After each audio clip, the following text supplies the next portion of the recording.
I'm not that worried about it because, man, is he boring. Like, it's very hard to, like, actually absorb anything Obama's saying. You're just going, like, come on, dude. You could drive a truck through those spaces between words. It's just like, we get it. You're important, historic, but try to speed it up a bit. His administration's done. His foreign policy's done. So anything he does right now just doesn't mean anything. And this is almost like trying to get the last word in a conversation you lost. Like, your mama, that's basically what Obama did. We kick out the diplomats, but what doesn't affect anybody. Greg, Gutfeld, and Tyrus just cracked open a political piñata. And guess whose name spilled out like confetti? Yep, Obama? Apparently, there's a secret so wild even the teleprompter froze mid-line. These two didn't just talk. They unleashed something that's got half of Washington clutching their coffee mugs in disbelief. So, what exactly did Obama do that's got Gutfeld grinning like he just won a bet with Fox News itself? Stick around, because this revelation might just rewrite the story of America's coolest former president forever. The most boring person on the planet. And that says something. I have a rule of thumb, though. When they say it's both sides. The previous segment, we talked about when his publisher told him to speak and when he got to talk for himself. This is another example of a brother having to talk about something that they told him to say. If you're enjoying this, make sure to hit that subscribe button. It helps more than you can imagine. Apparently, Greg, Gutfeld, and Tyrus have done it again. The unlikely comedy duo of political chaos just peeled back another juicy layer of the DC onion. And guess what name floated out of the mist this time? None other than Barack Obama himself. Oh yes, the man who once made calm under pressure look like a superpower apparently has a secret that's now lighting up every corner of the political world. Could cut a rug. Look at Syria, Iran, ISIS. I'd say his best move was the chicken dance. Oh boy. And Obamacare, a hustle. Don't worry, sad stars. Obama isn't really going away, though. He can always keep playing a president on TV. He'd probably do a great job, or at least do less damage. So, Hollywood will miss Obama. But what will Obama miss? Donald Trump, ISIS, American descent? It's hard to miss something you didn't see coming or going in the first place. The rise of ISIS, the pernicious spread of Islamism, flourished under the president. These are the things that he overlooked. Not just any secret. The kind that has Gutfeld smirking like he just discovered that Area 51 opened a gift shop. Whenever Gutfeld flashes that grin, you just know something's about to blow up. It's that eerie moment when a cat stares into an empty corner. You can't see it, but you feel it. Something strange, something big is about to be unleashed, and the whole studio can sense it. You also missed the fact that he also unfriended Obama on Facebook. So this is laughable. Unfortunately for, our president, who's done. And they know he's done. And these sanctions mean absolutely nothing. When these sanctions came out, his phone buzzed, he got a DM from probably Donald Trump saying, "Don't trip, I got this.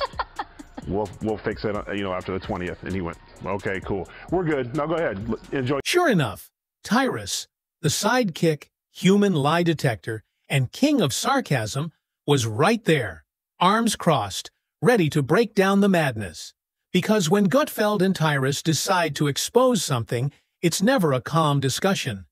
It's a roast wrapped in conspiracy, marinated in humor, and served sizzling hot on a Fox News platter. Every jab they throw lands like a punchline with consequences. And that's exactly why the audience can't look away. Obama and Trump say what? Tyrus, Trump and Obama sat next to each other at Jimmy Carter's funeral. They appear to have buried the hatchet. What do you think they were saying? Oh, I know what they were saying. What? Hey, two-term guy. What's up, two-term guy? How are you doing? I don't know, just doing my two-term thing. And Biden was in the front and Kamala was in the... And, oh, hey, I'm sorry, no term and one term. It's so funny. Dana, and meanwhile, you have Hillary, no term, sitting there, and she's just away from her two-term Trump. Hey, but she got that. So, what's the big Obama secret? Oh, you thought it would be something boring like a Netflix cameo or an overdue golf score. Think again. Gutfeld and Tyrus went full deep dive into the mystery nobody realized they needed. The real power behind the curtain. The whispers, the subtle chess moves, the strange coincidences that make you squint and think, why does everything somehow circle back to the Obamas? It's almost hilarious how every political twist ends with his name floating in the background like a watermark. Gutfeld joked that Obama could be surfing in Hawaii and still get blamed, or credited, for whatever chaos is happening in Washington. Biden forgets a line? Must be Obama's ghost. Gas prices rise? Obama's shadow did it. A celebrity gets canceled? Probably texted him first for advice. But this time, the secret isn't about what he's blamed for. It's about what he's been quietly doing. The rumor mill is in overdrive, and Tyrus wasted no time dropping the first grenade. Maybe, just maybe, Obama's still running the show. Not officially, of course. Officially, he's painting, producing documentaries, and occasionally reminding the world that he once had higher approval ratings than everyone else combined. But unofficially? Oh, his fingerprints might just be on every decision that's way too polished to have come from the current playbook. President Obama still has Trump on his mind. Tuesday, he spoke to the Economic Club of Chicago, where Crain's columnist Greg Huns noted a startling comparison of Trump to Hitler. Huns paraphrases what he heard President Obama say. We have to tend to this garden of democracy or else things could fall apart quickly. That's what happened in Germany in the 1930s, which, despite the democracy of the Weimar Republic and centuries of high-level cultural and scientific achievements, Adolf Hitler rose to dominate. 60 million people died, so you got to pay attention and vote. So, Nazi Germany, here we go. You could see Gutfeld loving every second of it. He called it the invisible presidency. That mysterious aura of control that doesn't need press briefings or motorcades, just a few quiet phone calls, and suddenly everything falls into place. It's like Obama turned politics into a subscription service. You might not see him, but you know he's still billing you monthly. Meanwhile, Tyrus looked like he just cracked the Da Vinci Code, leaning back with that told-you-so grin, probably wondering how people could ignore the obvious signs for so long. To him, the math adds up. The timing, the tone, the messaging. It all screams Obama Alumni Reunion Tour. Honestly, it does feel like the guy left office but kept the Wi-Fi password. What's wild is how calmly the idea lands. People aren't even shocked anymore. Obama could walk into a G7 summit, grab the mic, and half the world would just shrug and say, yeah, that checks out. That's how deep his brand runs. Not just political influence, but cultural permanence. And that's exactly what Gutfeld and Tyrus were laughing about. The fact that Obama could outlast the presidency itself without even trying.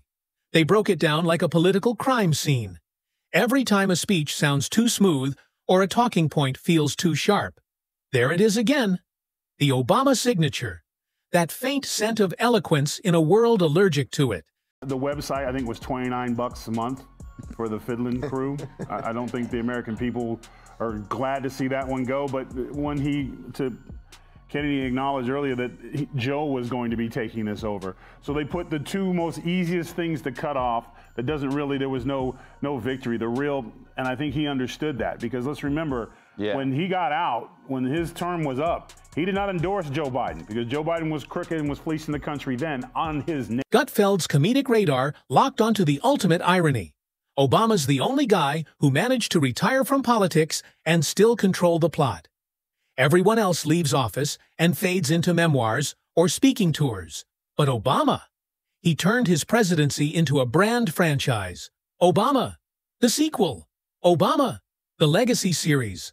Obama, executive decisions now streaming everywhere. And honestly, if he really is still pulling strings, you can't even be mad, because no one else could make secret influence look that cool. Most politicians struggle to hide their mistakes, but Obama? He could hide an entire operation and still get praised for his Spotify playlist. That's the other thing Gutfeld and Tyrus found hilarious. His unmatched cultural power. The mix of calm authority and meme-worthy charm. Obama's the only person who can trend online just for existing. He could post a picture of a sandwich and spark a week-long debate about symbolism. Gutfeld joked the real secret might not even be political. Maybe Obama's mastered the art of making mystery a full-time career. And while the world debates, the internet's having a field day trying to decode every move like it's a national puzzle. Energy for the rest of your life. It's like, how could this be bad? And you have cheap natural gas, but he is terrified of, I think, the environmentalist factions in his own party. He can't say, yeah, being not cool. That's what it is. Thank you. That was a good heckle. Heckle. Yeah, but that's true. No, he's scared. He is scared of that's part of the problem. Is environmentalism is perceived as a cool. Every time Gutfeld and Tyrus drop one of their theories, social media practically explodes like it's trying to solve a national mystery. Some people are furious, others are cracking up, and the rest? They're just sitting back with popcorn, watching the show. Because let's be honest, this is the kind of drama politics desperately needs. Forget the usual scandals. Give us plot twists, hidden motives, and late-night intrigue. What makes it all even funnier is how predictable it's become. The moment anything remotely suspicious happens in government, Gutfeld's eyebrow starts twitching like a built-in radar, as if he's thinking, is this another Obama thing? It's like he's created his own political cinematic universe. Every storyline somehow circles back to Obama's mysterious legacy. And Tyrus? He's the perfect partner in crime. He doesn't even have to say much, just that slow, knowing nod that screams, yeah, I see it too. Together, they're like detectives in a buddy cop comedy, except instead of chasing criminals, they're chasing patterns that maybe shouldn't connect, but are way too fun not to. The best part? Gutfeld hinted at the truth behind the laughter. People don't just enjoy these theories because they're wild. They enjoy them because deep down, they want them to be true.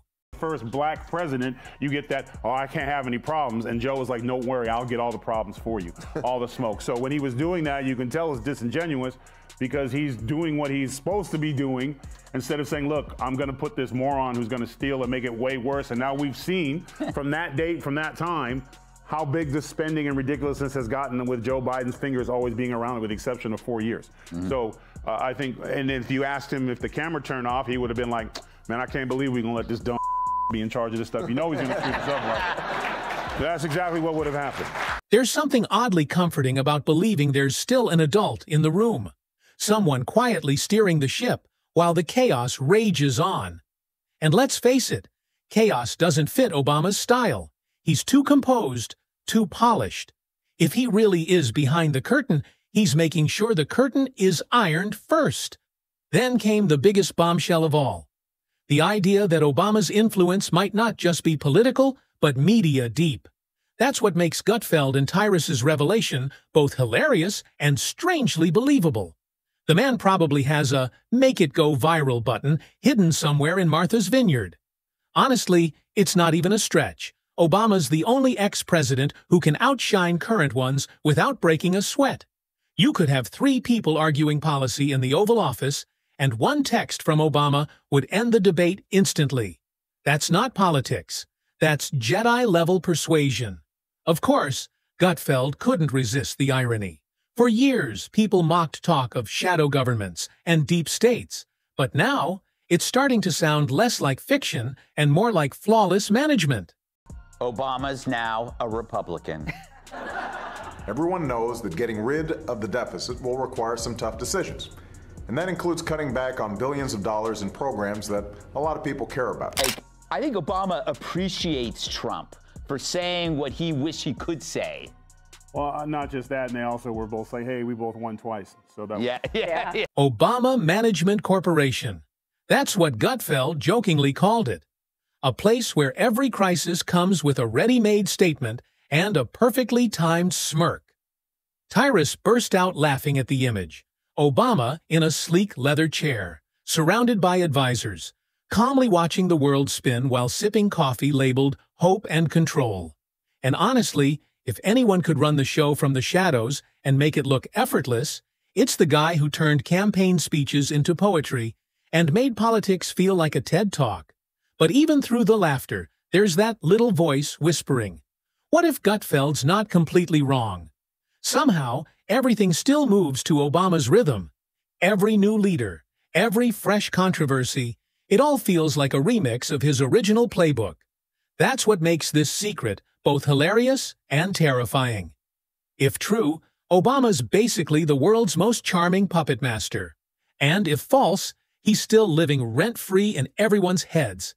Either way, he wins. Even out of office, the man controls the conversation. And you can't buy that kind of power. It's earned, crafted, and clearly eternal. Gutfeld and Tyrus wrapped it all up with laughter, joking that even in the year 2080, a hologram of Gutfeld will appear mid-scandal just to say, "You know who's behind this, right?" And people will still nod, because once you've built a myth that strong, reality doesn't even matter anymore. Soothed by his NPR voice. I was the most relaxing I've ever heard of him. Look, I think he's sexist. I think he's portraying his candidate as a damsel in distress. That somehow she's the target of all these things, when in fact she's responsible for all these things by having this email, this private server. And there's one thing too that he's ignoring, and a lot of people are ignoring, is that Team Hillary knew about Anthony Weiner before he resigned. The funniest part? Obama doesn't even have to deny a thing. He just flashes that famous calm smile, the one that silently says, "Maybe I did, maybe I didn't," and the whole world loses its mind trying to decode it. That's the real secret. Not power itself, but mystery. As Gutfeld and Tyrus sat there basking in their latest revelation, you could tell they weren't just stirring the pot. They were savoring every delicious spoonful of the chaos they'd created. Because in the circus of modern politics, Obama's the ringmaster who never left. And they're the two funniest clowns pointing at the magic trick everyone pretends not to see. Somewhere out there, Obama's probably smiling again, cool, collected, and quietly amused. Because when your secret might be that you're still in charge, you don't deny it. You just let everyone keep guessing. After all, what's more powerful than being the mystery no one can stop talking about? Sure enough, that's exactly what happened. The so-called Obama secret went nuclear overnight. The man couldn't even post a family photo without someone claiming it was a coded message to the Pentagon. Obama surprised fans on our new podcast by saying her pet peeve about her husband is that he's chronically late. For example, we're still waiting on him to admit he's from Kenya. And as for Barack's pet peeve about Michelle, he's mad that she keeps leaving the toilet seat up. When she cleans it. Meanwhile, Gutfeld and Tyrus sat back like proud arsonists admiring their own masterpiece, watching the chaos they sparked spread across the internet. Every clip from their exposé got remixed, captioned, and dissected by people who completely missed the sarcasm but couldn't resist the scandal. And through it all, Obama stayed silent, which only made the whole thing funnier. Because nothing fuels a rumor better than calm, calculated silence. By the weekend, everyone had picked a side, believers, skeptics, and those just there for the entertainment. In that moment, Gutfeld and Tyrus didn't just expose a secret. They exposed America's favorite addiction, the need for Obama to still be the main character. But the real punchline? They didn't even have to say anything new. They lit the match and walked away, while everyone else built the bonfire. The Obama secret wasn't just exposed, it became the most entertaining national pastime of the week.